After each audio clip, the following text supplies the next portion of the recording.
Welcome to this presentation on Gender in Horizon Europe research proposals. My name is Henk van Geers from Hamburg University of Applied Sciences, and today I will explain why gender and diversity is an essential element in the context of Horizon Europe research funding, and furthermore, how you can integrate gender and diversity into your research proposals. Gender equality is a core value of the European Union. Articles 2 and 3 of the Treaty on the European Union establish equality as a fundamental principle. The EU Gender Equality Strategy 2020 to 2025 forms the foundation for many requirements within Horizon Europe. This strategy has Horizon Europe as its main instrument for the implementation of gender equality.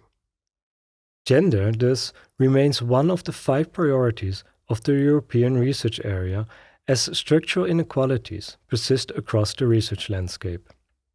Within Horizon Europe, gender is treated as a cross-cutting priority that must be addressed in all program parts. This includes not only gender, but also intersection inequalities such as age, disability, and ethnicity. The value of gender equality cannot be understood without the intersection of gender inequality and other forms of discrimination. The goal is thus to identify and reduce biases, stereotypes, and systematic barriers within research and innovation. Horizon Europe implements gender requirements on 3 levels.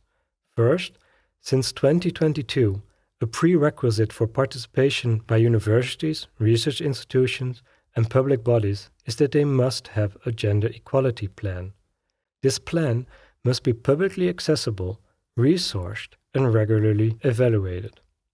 Second, gender balance in project teams is part of the evaluation and can even serve as a ranking criterion in case of equal scores. That work is to be done here shows in the statistics on female project coordinators that was by 24% in the Horizon 2020 program and is in the current program at 31%. Especially in innovation-related fields, women remain significantly underrepresented. Third, the gender dimension must be integrated into the research content itself. In Horizon Europe, it is generally mandatory or a standard award criterion under the excellence criterion, unless explicitly excluded. However, the gender dimension is often treated superficially due to a lack of expertise, indicators, and monitoring. It is nevertheless essential for high-quality proposals. Why should we actively consider the gender dimension? There are 2 perspectives that we can take up here, a scientific one and a reviewer one. Research consistently shows that diverse teams produce better science and impacts innovative processes positively. Mixed gender teams tend to be more innovative, achieve more impactful results, and bring different perspectives that lead to higher scientific quality. Gender also matters from the perspective of proposal evaluators. In ex aequo situations, thus in situations in which proposals have equal scores, gender balance among key personnel can determine the ranking. Including gender aspects strategically can therefore strengthen both the validity and the competitiveness of your proposal.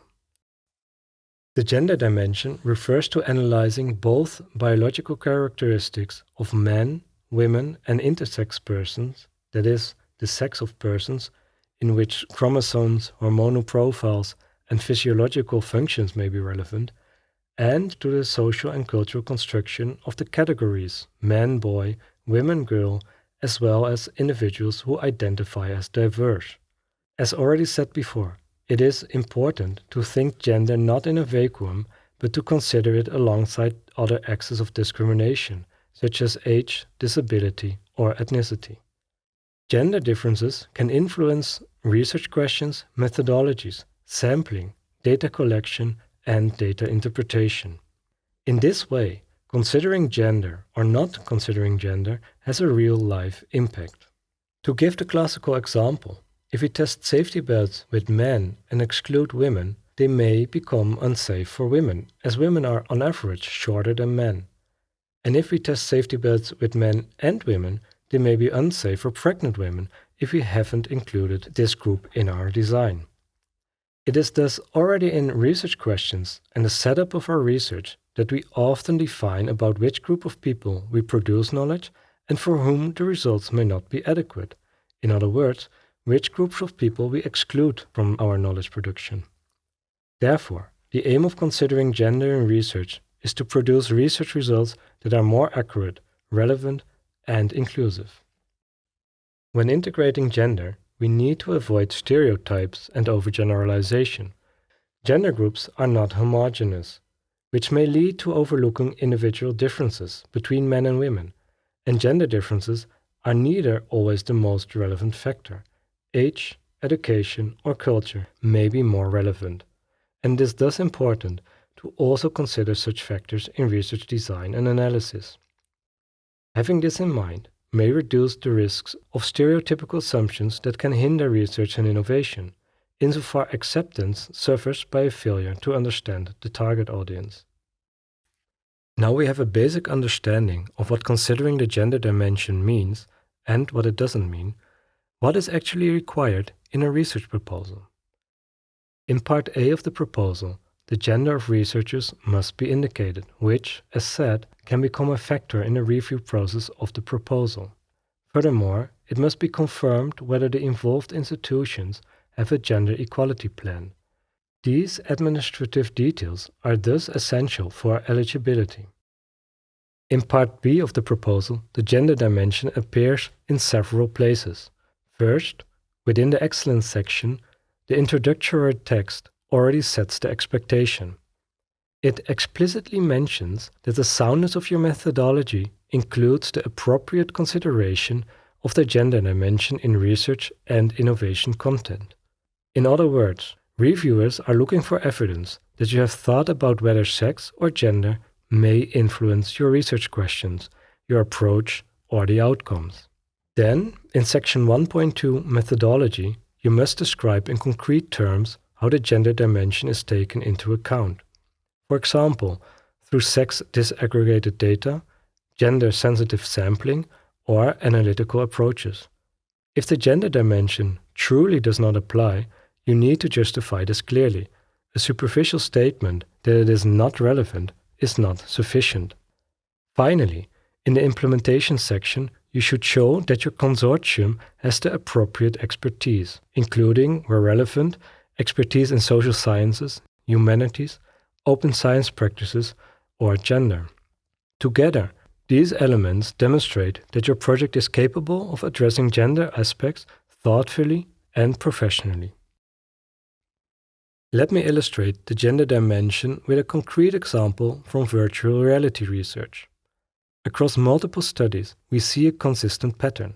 Women experience VR-induced nausea, also known as cybersickness, significantly more often and more intensely than men. This is not a minor detail. It has substantial implications for the design, safety, and usability of VR technologies. For instance, in controlled laboratory experiments on spatial navigation, women reported around 40% higher levels of symptoms such as dizziness and nausea, and they were twice as likely to end the VR session early. Similar findings appear in larger studies using virtual pedestrian environments, where women experience more severe symptoms like eye strain, disorientation, and discomfort. These gender differences can stem from biological factors, such as differences in the vestibular system, but also from social or experiential aspects, including familiarity with technology or patterns of usage. What this example shows is that ignoring gender differences can lead to products that unintentionally disadvantage a large user group. VR systems may be optimized around the physiology or experience patterns of one group, typically men in the tech sector, resulting in a poorer experience for others. By integrating gender analysis from the beginning through inclusive testing groups, sex disaggregated data, and user-centered design, researchers can develop technologies that are safer, more accessible, and more effective for everyone.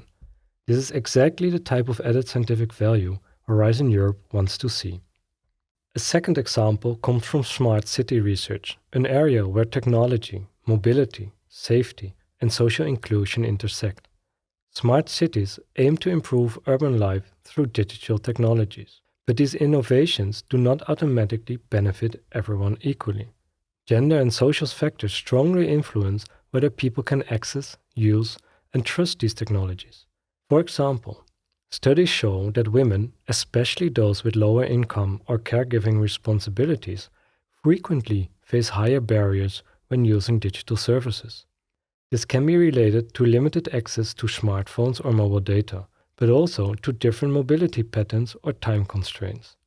A central aspect is the feeling of safety. Even if digital mobility services exist, such as e-scooters, shared bikes, or app-directed navigation, people will avoid them if routes feel unsafe, poorly lit, or isolated.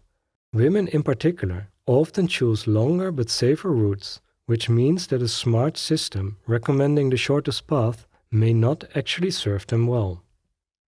There's also an intersectional dimension. Marginalized groups can be disproportionately affected by increased surveillance, which smart city systems often rely on.